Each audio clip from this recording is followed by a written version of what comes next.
Hi, I'm Casey Jones. Welcome to my cooking video. Instead of my usual music video, I thought I would incorporate two things I'm passionate about, and that's music and food. Welcome to Cooking with Composers.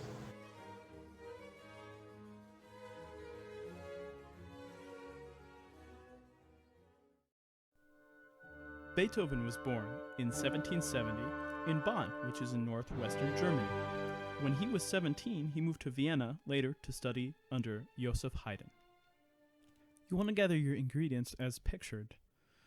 As you can see, I have the following ingredients: salt, kosher salt, it's coarse, flour, grated cheese. Please note if you're using pre-grated cheese, sometimes it has flour on it. We have half and half here. You can also use cream, two types of cheeses, Gruyere and Parmesan. And then also I have a day-old bread. You can use fresh bread, unsalted butter, pepper, and noodles. These are tube noodles, as you can see. I got these at the supermarket. It's what they had on hand.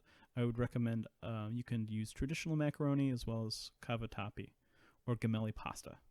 The word macaroni comes from extravagant or flamboyant wear that they had at times, such as in the song Yankee Doodle Dandy, called it macaroni. Beethoven had established himself as an outstanding piano player, especially in improvising and performing. He premiered his first symphony in 1800. When you're cooking, you're going to first want to start with boiling your water to prepare it for the pasta. So once your water is at a boil, you want to put in the noodles and boil them until they're well done. Beethoven had realized he was going deaf in the year 1802. He is known for many famous piano works, string quartets, and had written a total of 9 symphonies. When you are cooking and letting the water boil, it's probably a good time to grate the cheese.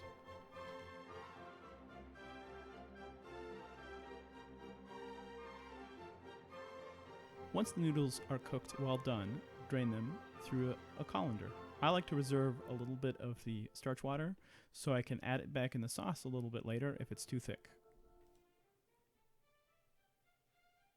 Transfer the noodles into the pan. Make sure the pan isn't hot so you don't cook the noodles onto it. Make sure it's a warm pan.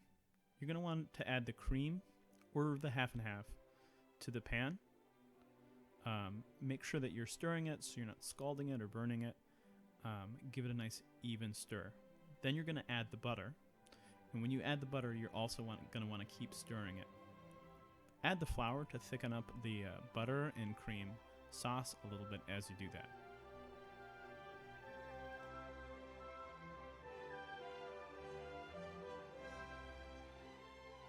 You'll need to transfer the hot pan onto a cold part of the stove.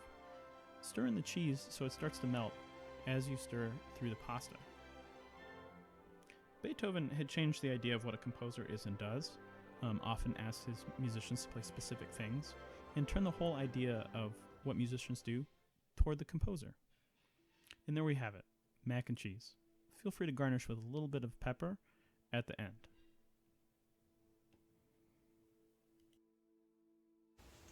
As an added bonus, I like to add breadcrumbs on top of my macaroni. What you can do is take an old stale piece of bread and break it up and put it into a food processor. In addition, you can add some spices. I'm going to add basil and mustard powder. The homemade sourdough bread that I used didn't really work as well as I hoped, so I would just use day-old sliced bread.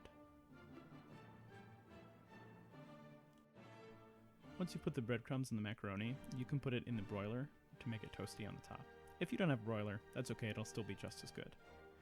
Beethoven composed some of his greatest work while he was deaf, such as his Ninth Symphony, which is considered the pinnacle of symphonic repertoire. And there you have it, macaroni Beethoven would have enjoyed. If you have any ideas or suggestions, please let me know in the comments. Thank you for watching my video, and don't forget to subscribe.